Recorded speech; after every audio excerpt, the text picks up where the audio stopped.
Well, let's get more now from Eskom on the Just Energy Transition, joined by Mandy Rambharos, Eskom's General Manager for the Just Energy Transition Programme. Mandy, good evening to you, and thank you for your time. When we were on stage 4 load shedding, when we were on stage 5 and stage 6 last week, does that put more pressure on your programme? Does it lead to people making decisions to keep coal-fired power stations running for longer? I think for many people it would be logical if it did. Good evening, Stephen, and thank you for the opportunity, and good evening to all your viewers and listeners. Clearly, there is a lot of pressure on the program in terms of why should we be shutting down or talking about shutting down plants when we have stage 6 load shedding. But one of the things I've often said, and I will keep saying it, is that the transition program is complementary to the capacity conundrum we have and not contradictory. So if we transition quicker, if we are able to put renewable capacity quicker on the grid, we will actually help alleviate the load shedding problem. We'll actually create the headroom that Eskom needs to do maintenance on its plant. So it's actually not a contradictory at all, Stephen. I think it's something that we absolutely need to put our hands behind and get going as soon as possible. So, for example, the example of, I think, the Komati power station, its last unit is about to be switched off. What happens to it afterwards? How's it going to create electricity after that? So what we have planned for Komati, and we've done the studies, for several months now. We've done the engineering studies that shows us what capacity we can put on the ground. So in the first phase, as we are shutting down that unit, we'll be building PV plant, we'll be building a wind farm, and we'll be doing battery storage. Granted, it's not 1-to-1 megawatt capacity replacement, as you know, for coal, but it's a good start. So in the past, in previous years, when Eskom shut down plants, and this was many, many years ago, before any of our time, it literally was, closing the doors, locking the doors, and throwing away the keys. But in this case, with repowering and repurposing, the idea is to return economic value to the place where we're shutting down the plants, so building the renewables plants, and also creating jobs in that area along the value chain. And so Komati is just the start. If we do exactly the same as we shut down plant, as we make land available in Mpumalanga for project developers to build renewables, we would actually on a net basis create more jobs in Mpumalanga. So shutting down coal-fired power stations and having renewable electricity power stations in their stead will actually create more jobs in the longer run?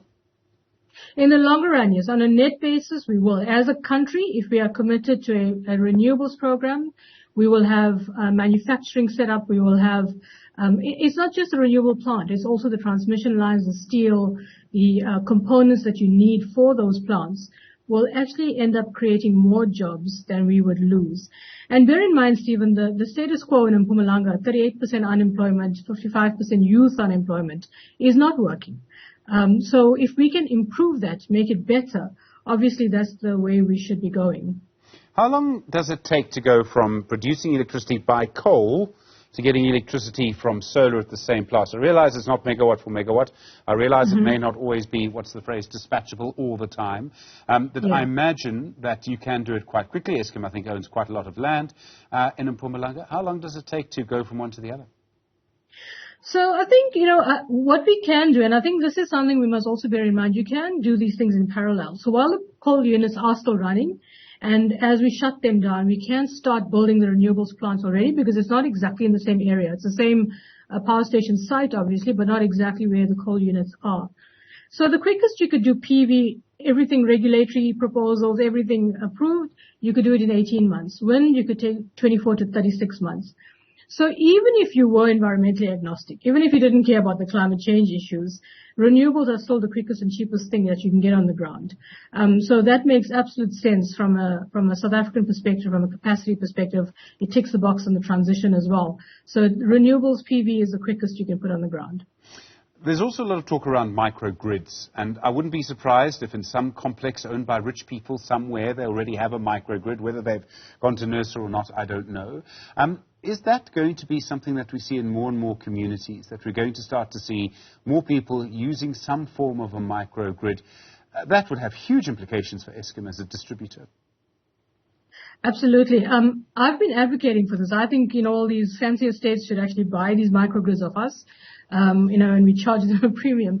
But jokes aside, absolutely. So if you look at what we're doing at Komati, we're using the factories that we had the warehouses we had at Komati to have assembly factories for the microgrids.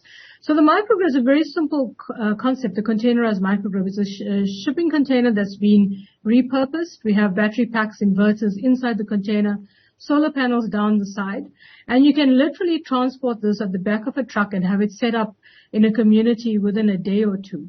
The testing that we've had, the pilot facility that we have in the Free State, you can connect up to 25 homes depending on usage in that time. So it's absolutely a great solution for off-grid opportunities. It's a great solution for states that are looking to, have some sort of backup generation to the grid.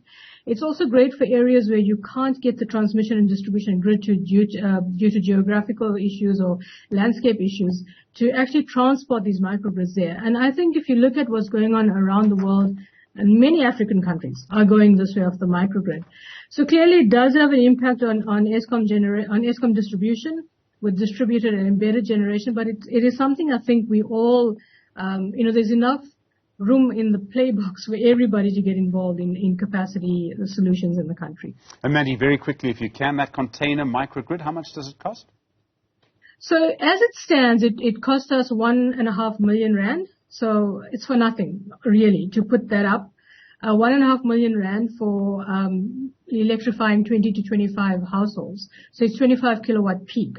So it's really affordable, and it's really something I think that would work for rural electrification, but also for, like I said, states that are looking for backup generation, charging stations along the N3, along the N1. There's so many opportunities for microgrids that I think it's really the way to go going forward. Mandy Rambharos, thank you. General Manager of the Just Energy Transition Program at Eskom.